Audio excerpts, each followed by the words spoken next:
Come on in. Welcome to Jimmy on Clubhouse. And for those of you that were fans of Jimmy Rants, where I always broke down studies, guys, I have a study today I'm going to share here on the Clubhouse app. So I wanted to bring you guys in. This was probably, of all the things that I did on Jimmy Rants, this is probably the one thing people enjoyed the most, was when I took a study and I broke down the study in kind of layman's language. I've gotten pretty good at this, so I do try to do this pretty often. So now that I'm on Clubhouse, hello, Kat, I'm going to start doing a lot of these studies over there as well. So let's bring in the Clubhouse people now. Here we go. Coming in, guys. We are getting ready to break down a brand new study. I'm going to start pinging a few people in here, see if we can get a few people to join us. And we're going to get this show on the road here momentarily, talking all about a brand new study in the world of nutritional health. And Triple J's in the house. So yeah, I have a new study that I'm going to talk about. We will make sure that we always highlight the latest research that's out there. One of the things that I have done many times over the years of my career is take nutritional health research and try to break it down into easy to understand language. I think far too often studies come out and the lay people out there just don't really know what to do with it other than what a news organization has told them to think about it.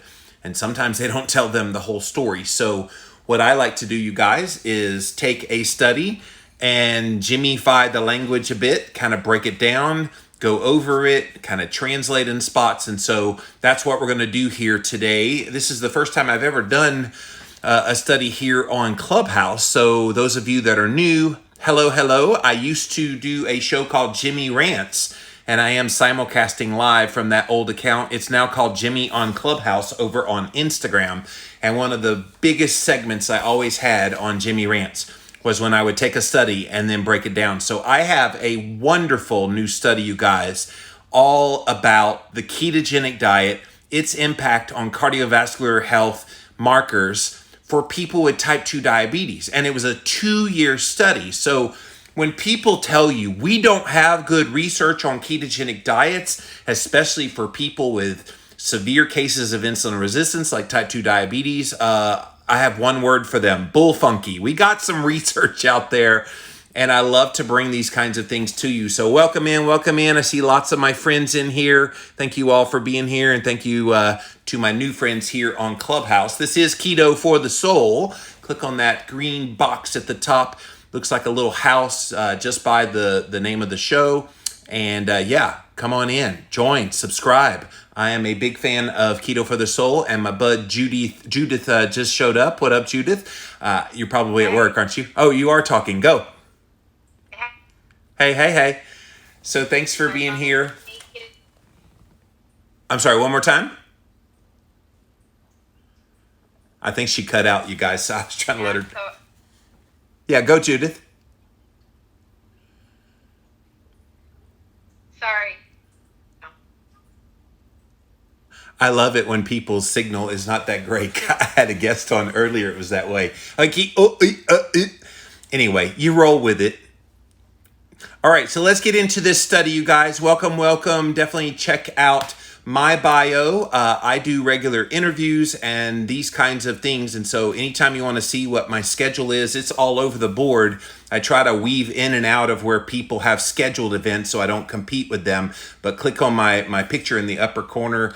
And definitely, definitely see where I'm going with this. So today, 2-year study, you guys.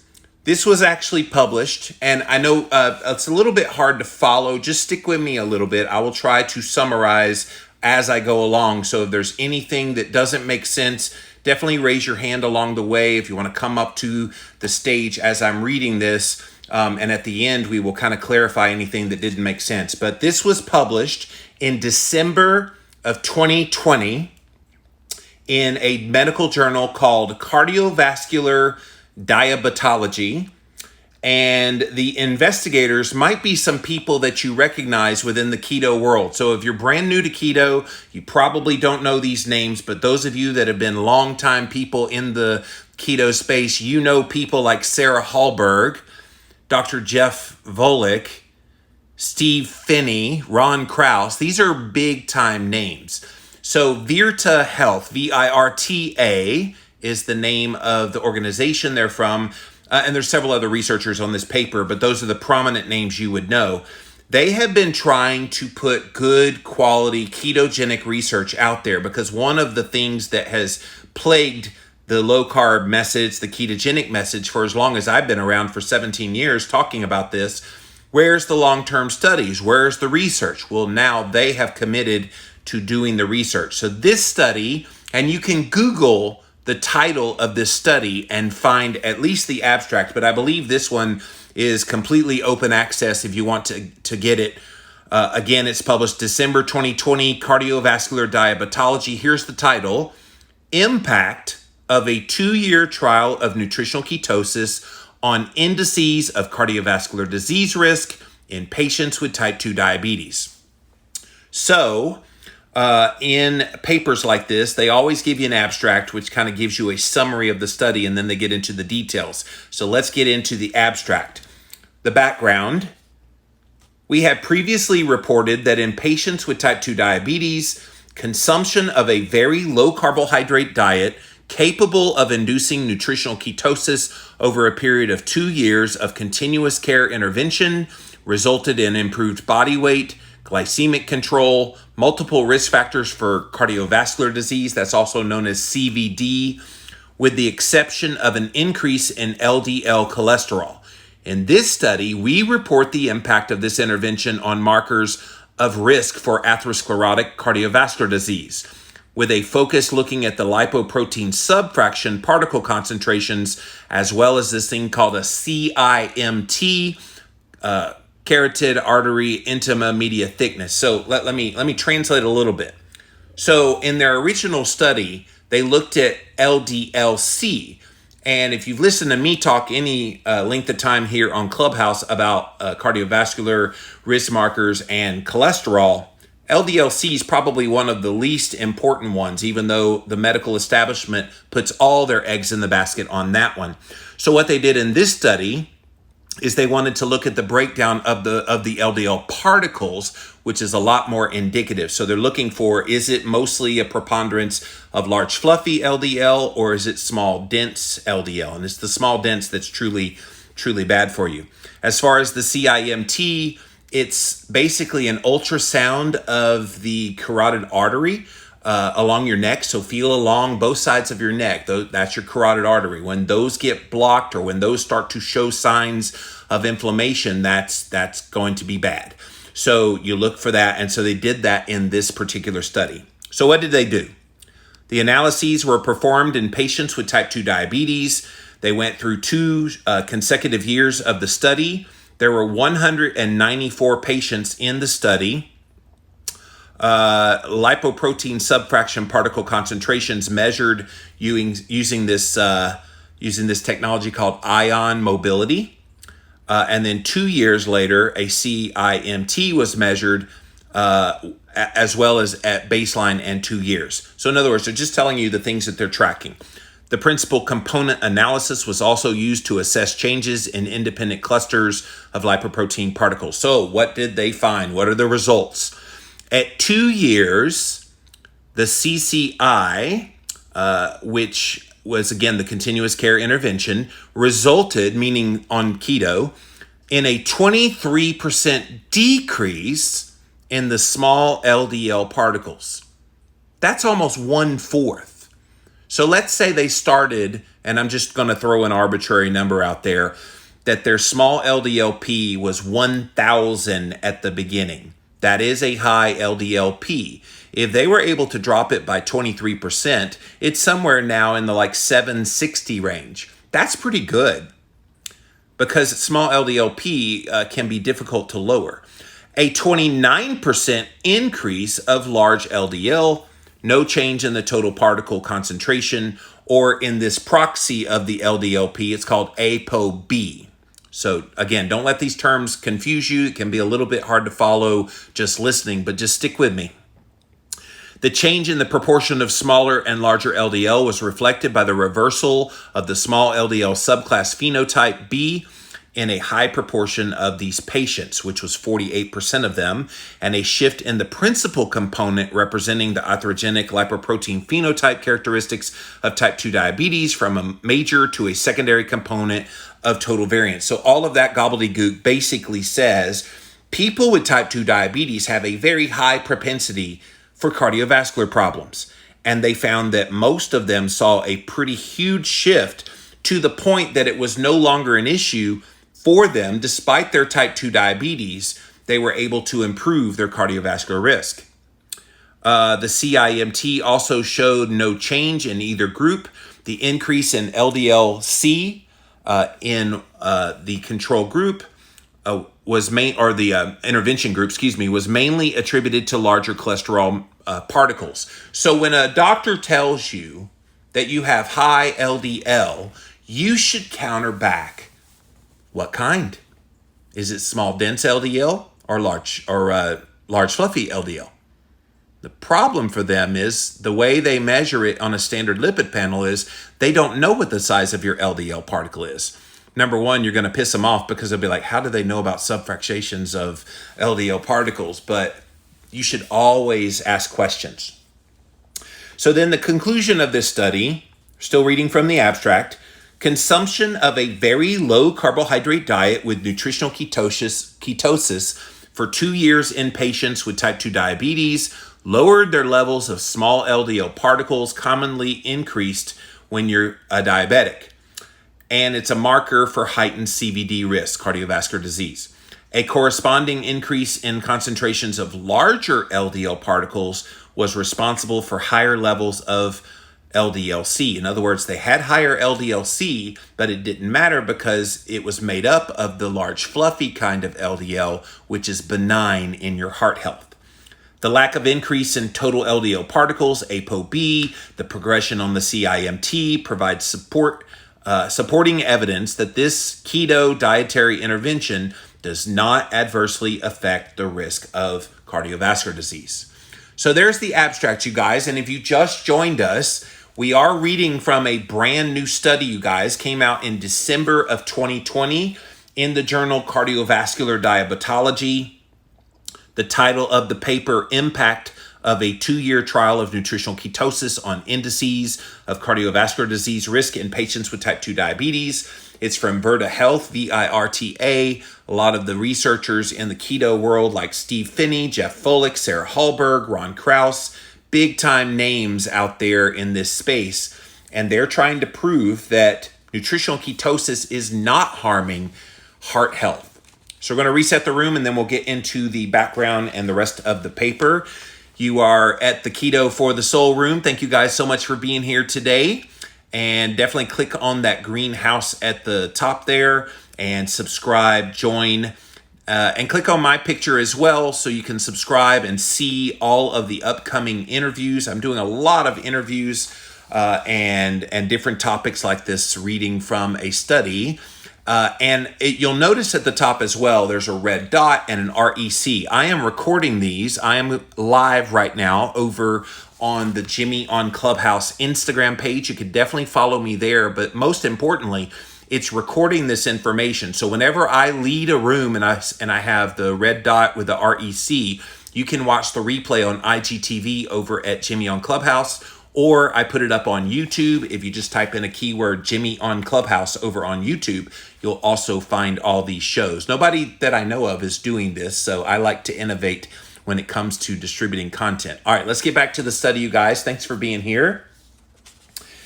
Background. Global incidence of diabetes is rising substantially with the expectation of a 50% increase between the years of 2015 and 2040. The leading cause of death in patients with diabetes is cardiovascular disease. And mitigating cardiovascular disease risk has become the principal focus of current diabetes guidelines. Multiple studies have found that therapeutic carbohydrate restriction significantly improves a number of the risk factors for cardiovascular disease, things like Elevated triglycerides, they fall like a rock, you guys. Under 100 is pretty typical for people that go on a ketogenic diet, and well under 100 for most people. It also includes elevated small dense LDL, which we had just talked about. Low HDL cholesterol, that's the good cholesterol. You definitely want to see that number above 50, and usually when you're eating lots of healthy saturated fats, you're going to see that that HDL go well over 50. You ladies actually can see it go over 100. Sometimes you guys tend to have naturally higher HDL. And also markers of what's called non-alcoholic fatty liver disease. And that's usually from fructose and other carbohydrate consumption. These factors contribute to residual risk of cardiovascular disease following statin treatment for attempting to lower the LDL-C. Although LDL-C has been the mainstay for cardiovascular disease risk prediction and management for decades, it is not characteristically elevated in those people with diabetes. Rather, the most common dyslipidemia in people with type 2 diabetes is high triglycerides, low HDL, and a preponderance of their LDL particles being small dense. So remember, I've talked about the Nmr Lipoprofile Test before. That is a fancy schmancy particle size test that you can have run. It will show you your total number of LDL particles as well as a number called small LDLP. And when you have a preponderance of your LDL particles as small dense LDL, that's called pattern B. You can remember it by remembering pattern B is B for bad. You want pattern A, which is very indicative of what happens when you go on a ketogenic diet. Pattern A for awesome. That's the kind of LDL particles that you want. This trait, which is a central feature of metabolic syndrome, has been designated the atherogenic lipoprotein phenotype, ALP, or atherogenic dyslipidemia. Multiple studies have shown beneficial effects of carbohydrate restriction for people with this phenotype. Recently, though, very low carbohydrate diets that achieve nutritional ketosis have also been shown to benefit people in their diabetes management, with effects improving their weight, their HbA1c, their triglycerides, and their HDL. However, such diets often result in an increased concentration of LDL-C, which has raised concern about their effect on cardiovascular disease risk. This is a big reason people avoid keto. They are so worried, not just people with type 2 diabetes, but everybody. They're so worried that, oh my gosh, that increase in the LDL-C must translate into I'm going to have a heart attack if it keeps going up and up and up. The funny thing is, we never have any data that shows high cholesterol leads to a heart attack. We have no data that shows high cholesterol actually causes heart disease in any way. We have lots of data that shows high inflammation levels do that. Lots of data that shows high insulin levels do that. So it's misguided, the mainstream medical when it comes to cardiovascular disease. While LDL-C is taken to reflect the role of LDL particles in the development of cardiovascular disease, it has been shown that measurement of LDL particles and ApoB, which is a measure of the number of atherogenic particles, can provide a superior assessment of your risk for cardiovascular disease, most notably when there is a discordance between the LDL-C and the LDL particle concentrations. And there can be, you guys. You could have an LDL-C come back at 250, but then your LDL particles, and especially the small dense LDL particles, would be completely within a healthy range. So what do you do when you have discordant numbers? You look at the one that's most accurate. Well, LDL particles are directly measured by that nuclear magnetic resonance test. That's the NMR.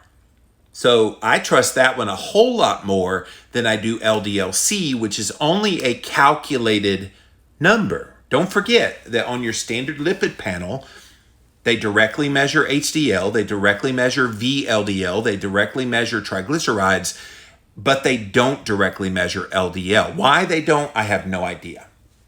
Other than a cost savings is the only thing I can think of.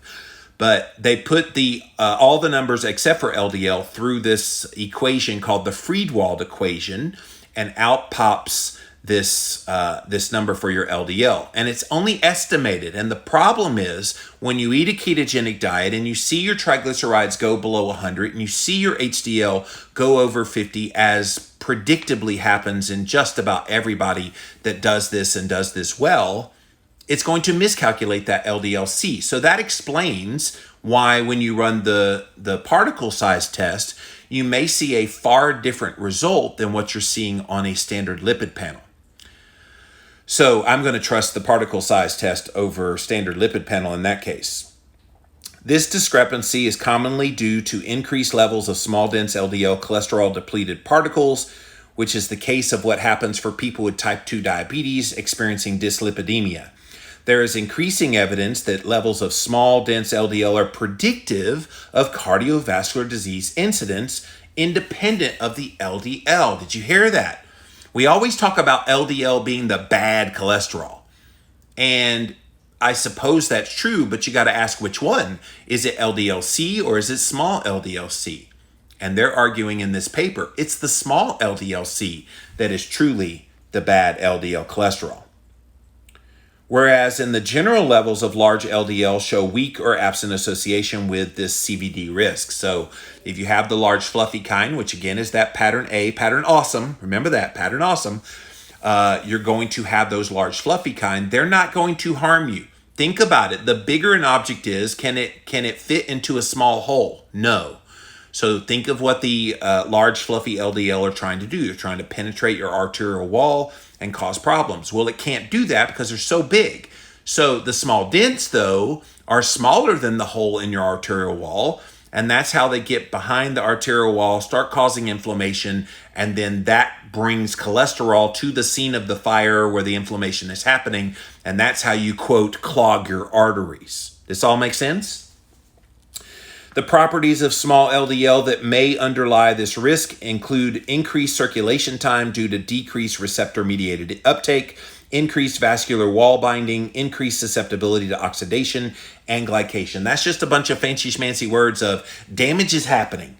And that is what LDL does. It goes in and it's basically the Tasmanian devil ripping a hole through every part of every artery, everything in your body, which is why you don't want to have high levels of small LDL.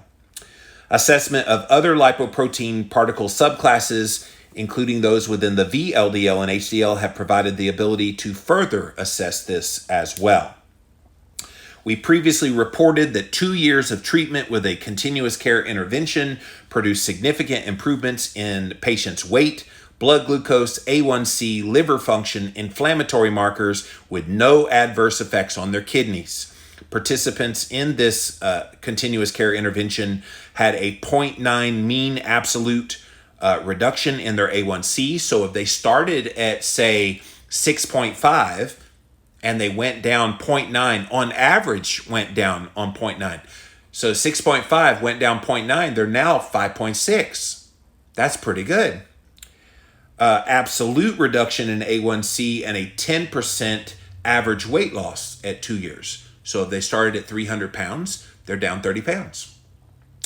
So this is a personalized carbohydrate restriction intervention. So they took each patient and customized the carbohydrate restriction that's right for them. And I love that they did that. So many of these studies, they just put them on some arbitrary, across the board, here's what everybody does, rather than trying to get to the heart of that person's individualized needs and customizing it to them. So I love that they did that in this study. They got guidance encouraging nutritional ketosis delivered and supported remotely through telemedicine, a one-on-one health coach, and a physician-led treatment. At the 1 year mark, the intervention resulted in substantial improvements in multiple cardiometabolic risk markers, things like triglycerides, HDL, ApoA1, ApoB, ApoA1 ratio, and blood pressure. However, there was an increase in the LDL-C, and that was maintained through 2 years of the study, despite seeing sustained improvement in the triglycerides and the HDL.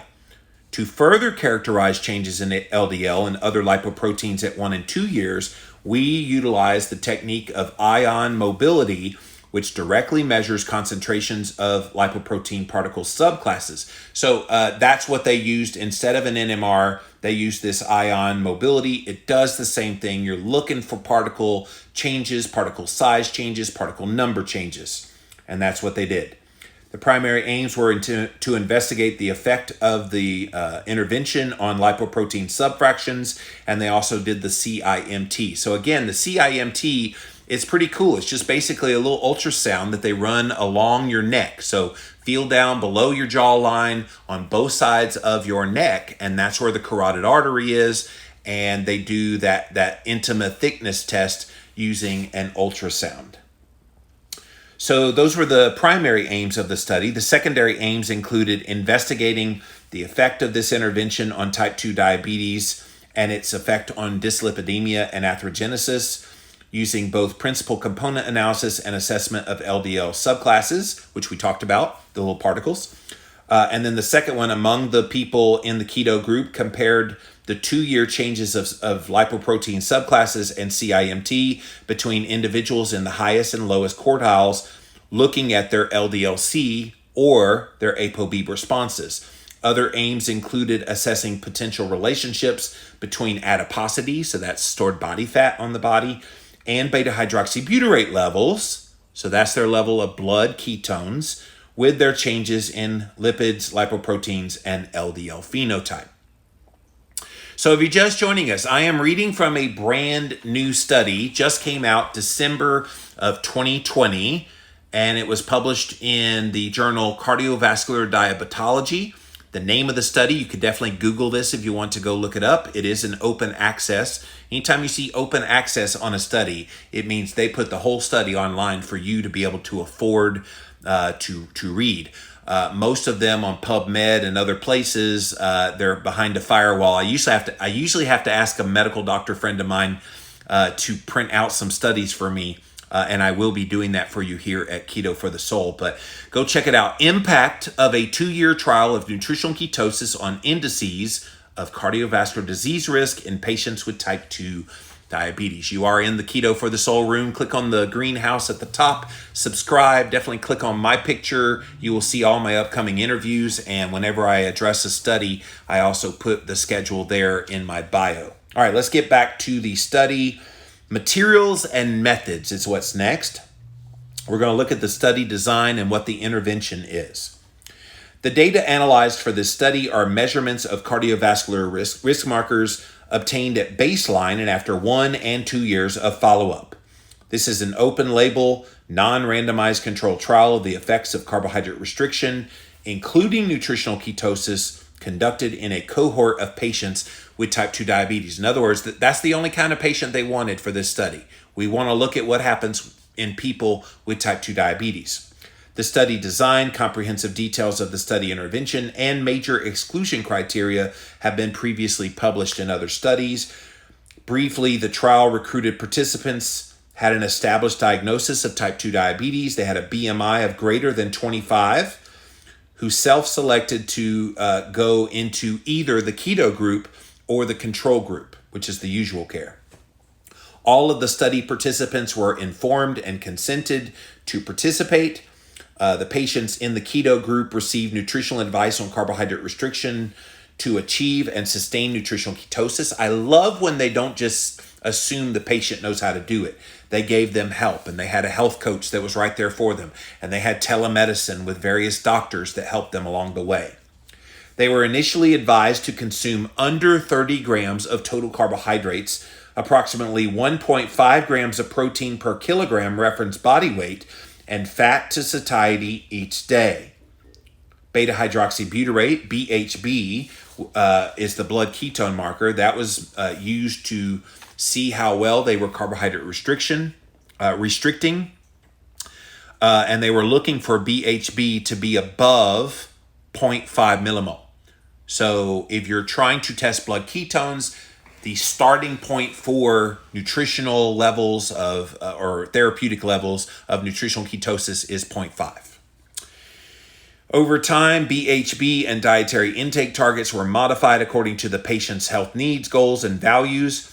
The patients had access to a web interface software app that they used to communicate with their remote care team, and they got telemedicine-based treatment.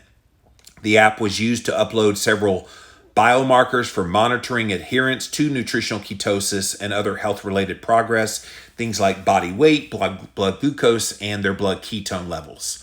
The frequency of reporting glucose and BHB was adjusted to each person's preferences and current health needs. Participants with a confirmed history of having high blood pressure additionally received an automatic measurement to see how their blood pressure is doing. The reported blood glucose and blood pressure readings were evaluated routinely by a physician who then adjusted any kind of medications as needed. Via the app, participants had access to online resources and the opportunity to participate in a social support community. I love this study design, you guys, because again, so many of these studies, they just say, here's the intervention, now go have at it. And they don't really give them any help. Not only are they giving them a one-on-one health coach, not only are they giving them telemedicine help, they're also giving them a support community. So think of them all on some Facebook group, maybe even a group on Clubhouse. How cool is that to have like camaraderie amongst all these people? Patients who choose the control group comprised a reference group that was recruited from the same geographical and healthcare system. So the people in the control group who just wanted the regular care, they didn't want the keto intervention, they tried to find patients that matched the other patients that were in the keto group so they could make apples to apples comparison, or I guess for a keto analogy, bacon to bacon comparison between the two. All right.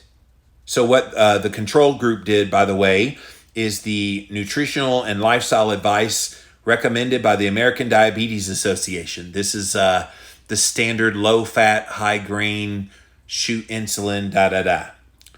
All right, so let's get into some of what's called anthropometric measures. They were obtained for both groups at baseline 1 year and 2 years. Body weight and height were measured. They used a BMI to calculate what their body mass index is, blood pressure. They did what's called a DEXA scan. If you've never had a DEXA scan, it's the coolest thing. You sit there real still and you basically have a fax machine go over the top of you at a super slow rate. And I'm 6'3", so it took a lot longer for Jimmy Moore than it would somebody like a 5'1" girl. But man, what it does is it tells you all of the lean mass on your body, which is your muscle. It shows body fat, how much percentage of that, not just the percentage, but actual amount of body fat. It's really cool. If you can find a place that does a DEXA scan, it's really helpful. So dual energy X-ray absorptiometry is what that's called. So they use that to measure total body composition, and they're trying to see if they lose any abdominal fat, which is where the bad fat is on most people. All right, so the lipid analysis, they went through this lab that determined total cholesterol, HDL, triglycerides, ApoA1, ApoB, and that's it. They also looked at, they say something here about the Friedewald equation. LDL cholesterol, LDL-C levels were calculated using the Friedewald. So in the study, they did what everybody else does. Except, listen to this, this is how they get around that anomaly of when the Friedewald equation messes up and miscalculates the LDL. Accepted the triglyceride level exceeded 400, so it went the other direction that they were concerned about it miscalculating. So if triglycerides are over 400, they couldn't determine what the LDL-C was. Let's see, how many people? There were 15 people in that group who had that level of triglycerides. Both non-HDL and remnant cholesterol were calculated using simple formulas. ApoB to ApoA1 ratios were also computed. All right, so they also looked at the particle concentrations of VLDL, IDL, LDL, HDL. I don't want to get caught up in the weeds of some of that. I already explained what the carotid intima media thickness test is, the CIMT, so let's skip forward. They use statistical analysis using IBM. I'm just trying to skip to the part so we get to the good part of the study because it's coming. All right. So they looked at individual differences in the changes of LDL-C and ApoB, measures of adiposity and beta-hydroxybutyrate tested, All right, so yeah, go read the full study if you want to see some of the weeds part of this, but I'm really interested in what happened and what the translation of that means. So let's skip ahead to the results. This study enrolled 262 people in the intervention, which is ketogenic, 87 people in the control, so they got the usual care. 194 of the keto people and 68 of the control people remain enrolled for 2 years. That's pretty good as far as a dropout rate. A lot of times in these nutrition studies, you have a huge dropout rate, and usually they don't even go for 2 years. The fact that they were able to hold on to that many participants over that period of time is pretty darn good. As previously reported, baseline demographic characteristics of the two groups were similar, except the proportion of African Americans, baseline anthropometric measures, CVD risk markers, average CIMT, similar in both groups. Okay. So here's what they found. Changes in the primary lab and clinical outcome measures. Within the control group, there was no change in their lipids, that's their cholesterol, lipoproteins, so that's the fractionation of the LDL particles, apoproteins, blood pressure, CIMT, and lipid-lowering and antihypertensive medications were observed. So that's what you would expect, because that's the kind of standard of care that's been out there for many years. So what happened with the ketogenic group? Among the ketogenic participants at 1 and 2 years, LDL-C and HDL both increased. Remember, HDL going up is a good thing. Mean triglycerides and blood pressure both decreased. Remember, triglycerides going down is a good thing. Blood pressure going down is a good thing. And here's the fun part. Despite the fact that LDL-C stayed or went up, the total cholesterol on average actually stayed pretty similar, which means that some people saw increases in their LDL and their HDL, but it raised their total cholesterol, and then others did not. Very interesting. Lower blood pressure was observed concurrent with reduced use of medications. So that's interesting that they were on medications. Keto was fixing a lot of the blood pressure. And by the way, if you're on a blood pressure medication, that will be one of the first things that you notice. You try to get up off a couch and you start to black out when you're on a blood pressure medication and you're on keto. Yeah, that's a sign that your blood pressure is normalizing. Lower blood pressure was observed concurrent with that, particularly the diuretics. So if you take a diuretic at 2 years, they found that it really wasn't needed anymore.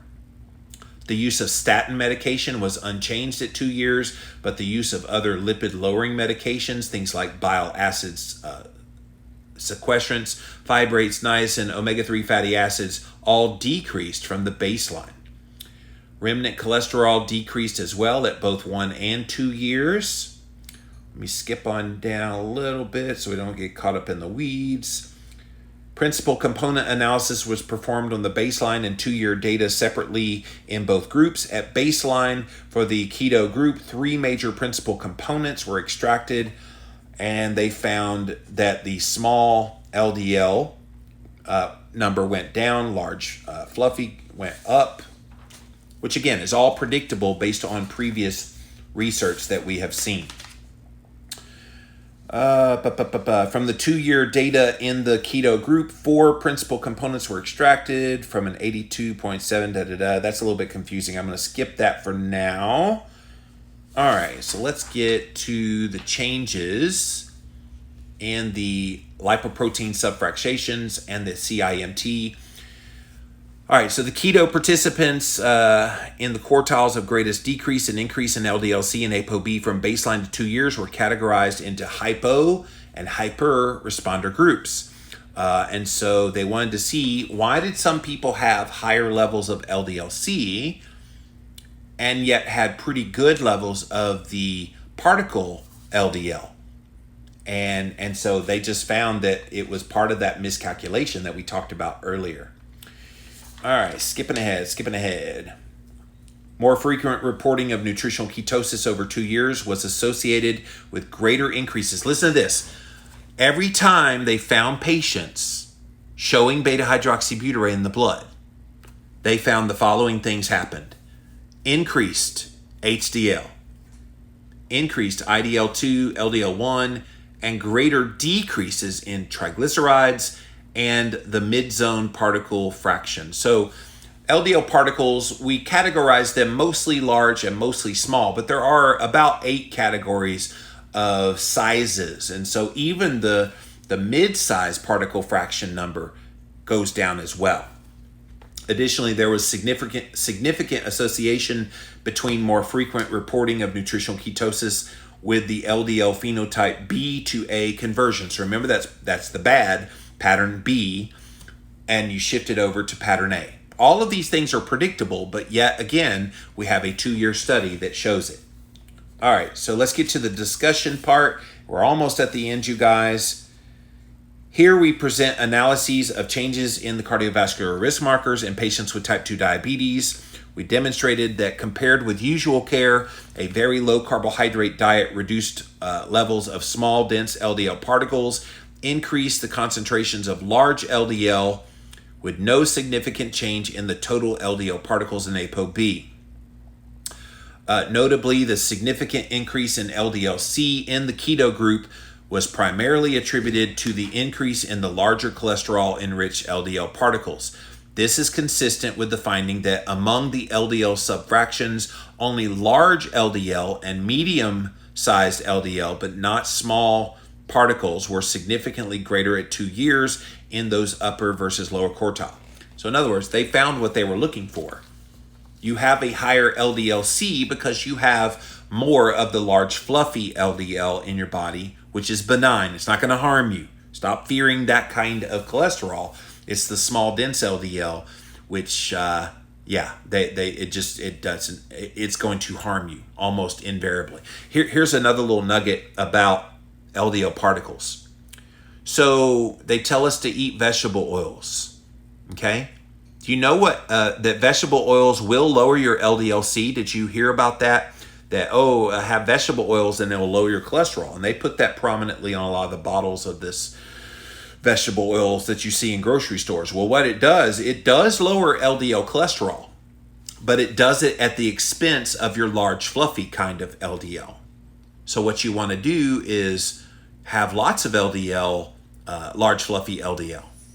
But what it does is it eliminates those and it leaves behind the small dense LDL, and then it oxidizes those. So think about it, a rusty bike, it starts to rust up, and then those become a lot more dangerous to your health. So all these people consuming foods cooked in vegetable oils, it's basically equally as bad as refined carbohydrates for you, which is why in my book, Cholesterol Clarity, I did a whole chapter where I called refined carbohydrates and vegetable oils are the 2 twin villains in your health when it comes to your diet. All right, let's skip down to the last part of this. A strength of this study is its 2-year duration. That is a long period of time for a nutritional health study.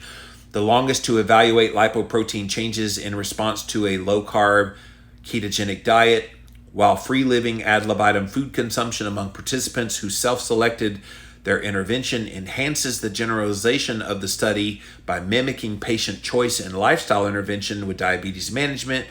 Long-term tracking of blood ketones as a marker of carb restriction provided an opportunity to explore the relationship between how often people were in nutritional ketosis and then shifted that LDL from pattern B, bad, to pattern A, awesome. One of the limitations of the study is the lack of randomization and a lack of tight control over the food consumed by the groups. In addition, the fact that the study participants were mostly white limits the generalization of the study to other races. Finally, the lack of changes in the CIMT in the two groups could be due to insufficient duration of the study or to variation in image acquisition. So that's true. Like, heart disease does not just pop up overnight. So if they had no change in the CIMT over a 2-year study period, that's not really telling you a whole lot, because that intima thickness will develop over decades, possibly. And then you also have other ways of testing, like a CAC score. That's a CT heart scan. And again, in 2 years of a study, that probably would not have changed greatly either. Okay, we're at the conclusion, and then I'll be coming to you. So in conclusion, these results demonstrate that in patients with type 2 diabetes, consuming a very low carbohydrate diet with nutritional ketosis for 2 years was associated with sustained improvement in the atherogenic lipid and lipoprotein profile that is characteristic of this condition. This finding was reinforced by the use of an unbiased principal component analysis that identified this profile as one of 3 independent clusters of lipoprotein fractionations, another of which accounted for the diet-induced increase in LDL-C. While the implications of these effects for cardiovascular disease outcomes will require future long-term studies, both the lack of increase in LDL total particle number and the CIMT changes point to the cardiovascular safety of a very low-carb ketogenic diet in the context of substantial benefit for the management of type 2 diabetes. So guys, that is the study. December 2020, Cardiovascular Diabetology is the name of the journal.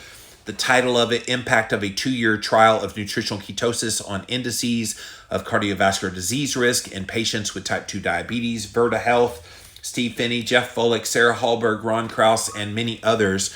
These are all people that know what they're talking about when it comes to nutritional ketosis. This is the kind of research we need.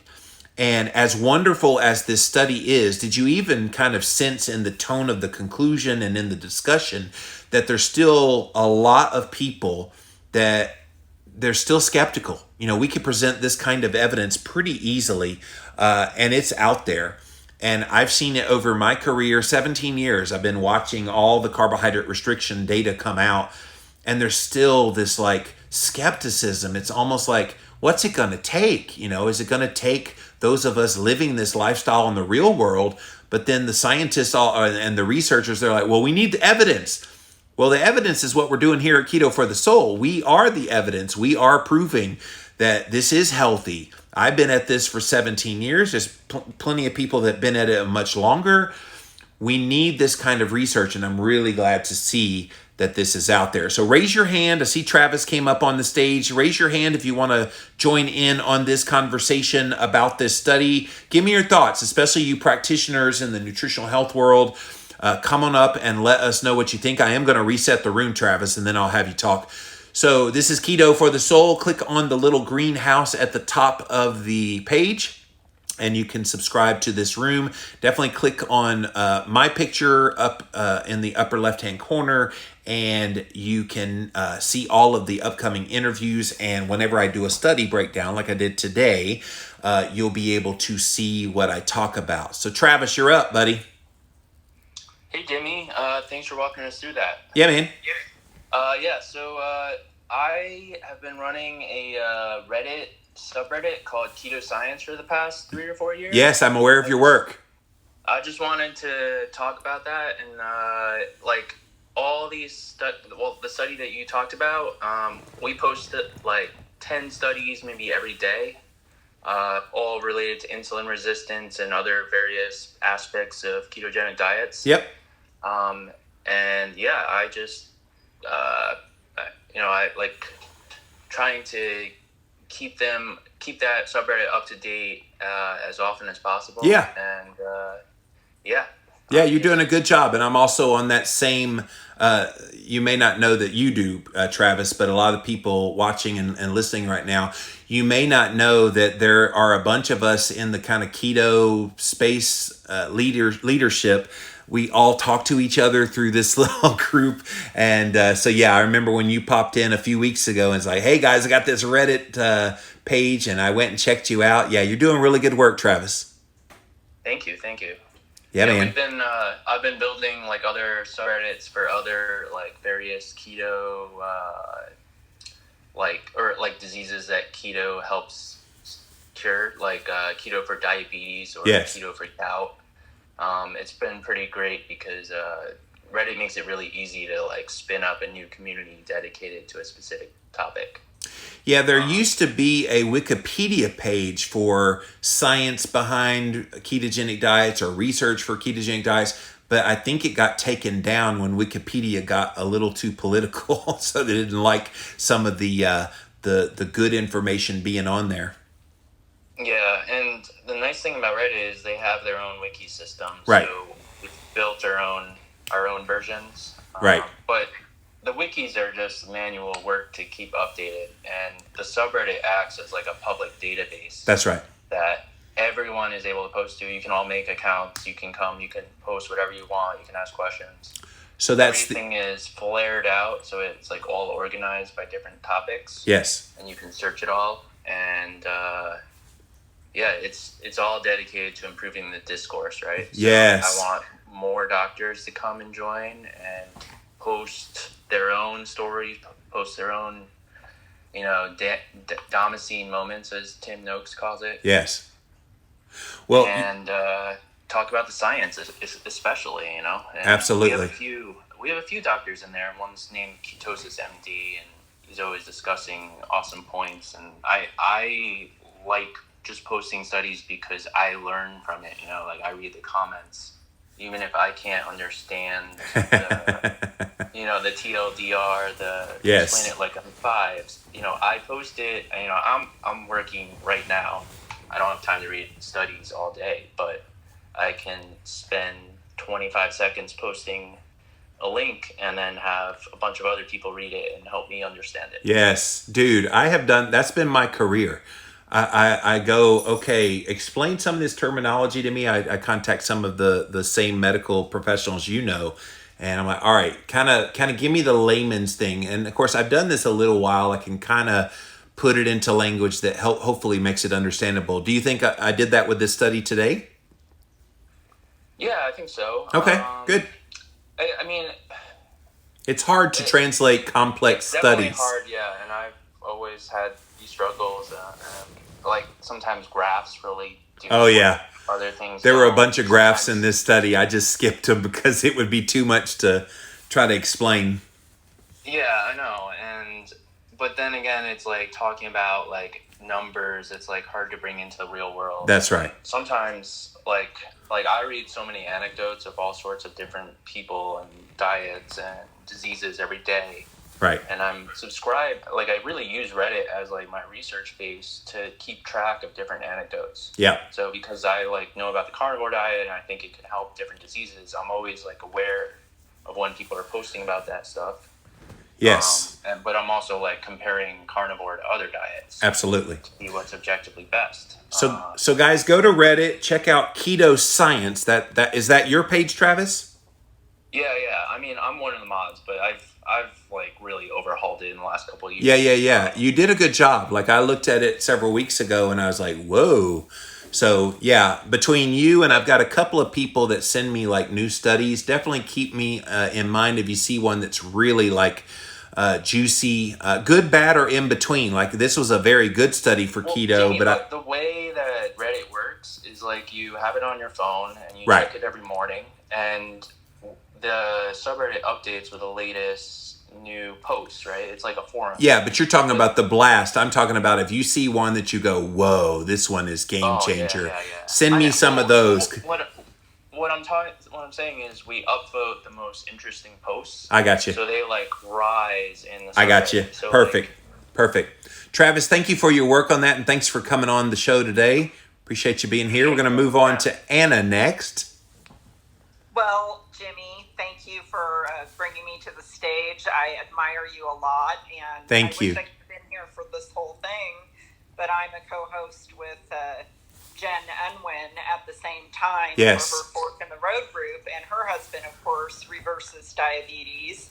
And my husband is a cardiologist as opposed to a carbiologist. Yes, I love that. There are lots of cardiologists out there. They like to be vegan. They like to eat pasta, eat this. In fact, one of them sent my husband home with a book on being a vegetarian/vegan and how healthy it is and this and that. And it's just sitting here collecting dust because he's not interested, because he says he's not really a cardiologist, he's a metabolic doctor, that if people didn't have metabolic syndrome to begin with, they would never have heart disease unless That's true. they were born with a defect. That's true. And so I think there are a lot more doctors out there that are coming on board. And, you know, I have high total cholesterol and I have high LDLs, but in the absence of all the other markers, my husband is practically crying looking at my numbers because he knows they're healthy. And he's like, beautiful, babe, beautiful. Like, you know, I just put on this great dress, but it's on the inside. And he's just thrilled about it. My old cholesterol was under 200. My LDLs were high, my triglycerides were high, and my HDLs were low. So I don't even think it's that important to know personally, from a practical standpoint, the exact ratio of our LDLs, but to know what our total cholesterol is and how much our triglycerides, LDLs, and HDLs, and the ratios and all that, and what else is going on with us. That's right. If we right. don't have high blood pressure, if we don't have this, if we don't have that, we don't have to be scientists to relax and be okay with having a higher total cholesterol in the absence of other disease processes. And again, thank you so much for doing this. And I hope to be able to get on at other times when I'm more available. Well, thank you, Anna. And for those of you like Anna who might have come in late and you want to hear the details about the study, I actually am recording this live on my Instagram page. It is not the one necessarily up in the bio here. It is a new one that I created called Jimmy on Clubhouse. So go follow me over on Instagram on Jimmy on Clubhouse. And as soon as this is over, I'm simulcasting live over there. Hey guys, over on Instagram Live. You can watch it on the IGTV on replay. And I'm also putting them up on YouTube. If you just type in a keyword Jimmy on Clubhouse as a keyword search over on YouTube, you'll also find any room that I'm moderating, and I put REC at the top. So that's where we're putting those. I'm probably going to air some of these on the Live and La Vida Low Carb show as well. So you didn't miss it. It's still going to be out there after this is over. Awesome. All right, you guys. So before I get to Triple J, anybody else that wants to talk, hit the hand button. Come on up on the stage. Read from a wonderful new study. And again, if you missed it at the beginning, December 2020 was when this came out. So it's hot off the presses. Cardiovascular Diabetology. The name of the study, Impact of a 2-year Trial of Nutritional Ketosis on Indices of Cardiovascular Disease Risk in Patients with Type 2 Diabetes. This is one of the Virta Health studies, VIRTA. Know who they are. They're the ones doing the great research. People like Steve Finney, Jeff Folek, Sarah Hallberg, Ron Krause. These are like legends in the world of ketogenic research. So definitely come on up. And I see my friend Temple wants to come up. Triple J, you're on deck. Hey, Jimmy, I just wanted to...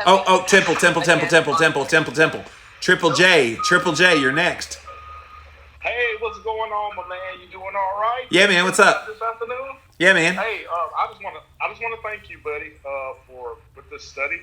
When I read the title, I was like, man, I got to get in that room. I've got to hear those results, and that's just crazy because that's, when everything was kind of crashing down for me in December of 2020, and as you know, I started keto right here at the end of January, yes, February, to try to help my diabetes, and that's just more confirmation that it works. So I'm gonna be very short. I just want to thank you again, and I can't wait for your new book, Keto, the Diabetic Destroyer.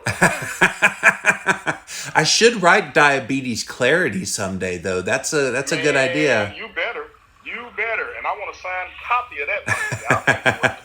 Personally hand signed and delivered to you, brother. Yeah, dude, can I pick your brain a little bit? So you're a new ketogenic eater. You've had type 2 diabetes. You've shared your numbers. You're very inspirational. Thank you for being here every single day.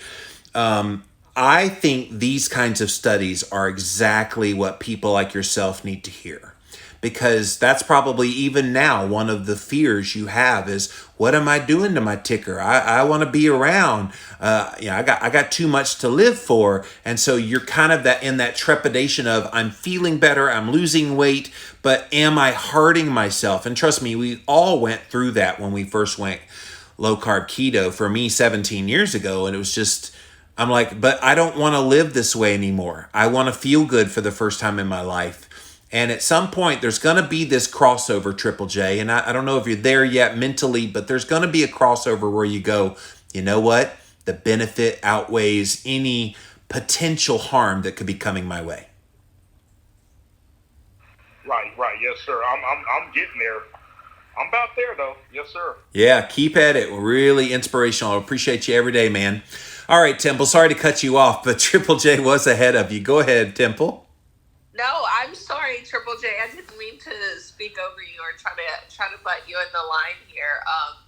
But no, I wanted just to say, Jimmy, this was a really good review of this article. I am absolutely a huge proponent of Virta Health. Virta Health has been instrumental in when I have conversations with physicians and cardiologists and all of the ologists when I worked at the VA hospitals.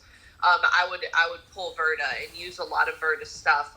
They're really kind of pioneering a lot of the research, at least in the VA hospitals when I was working there. So I really commend them. And like you said, the list that you named, just a solid group of very incredibly wise people. And I, again, just think this is a really good topic to be brought up over and over again. And like what you said to Triple J, this is what people that they just need to hear these things, because these are a lot of the fears that come along with the ketogenic diet that stop people from doing it, that stop physicians from recommending it. Yeah, it's crazy, isn't it, that all of the fear mongering that has happened for, well, heck, as long as I've been online, they've been fear mongering.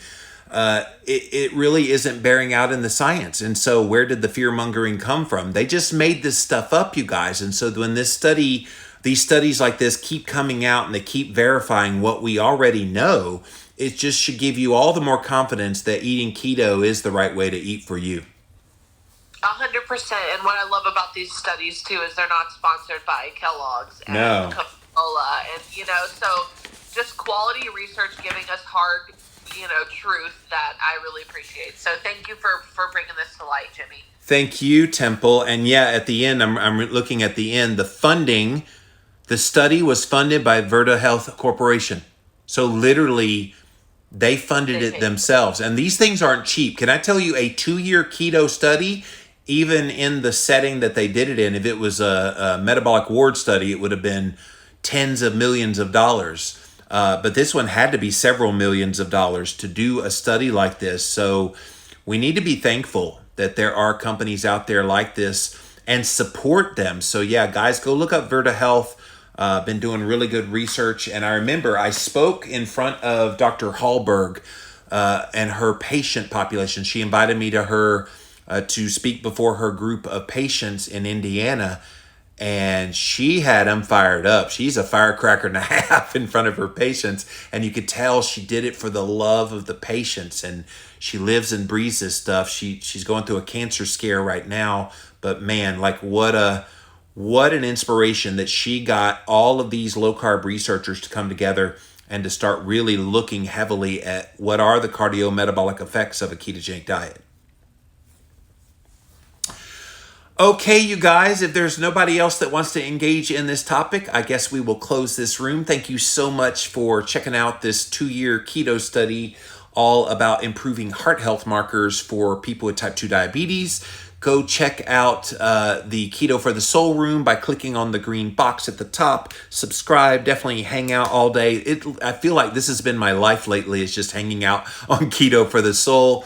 And if I'm in a room where there's an interesting topic, I usually get pulled up on stage to talk. So definitely go follow me over in the bio. You'll see all the upcoming interviews. I recently interviewed Temple, actually, on the show, and we will put those up on YouTube and IGTV over at Jimmy on Clubhouse.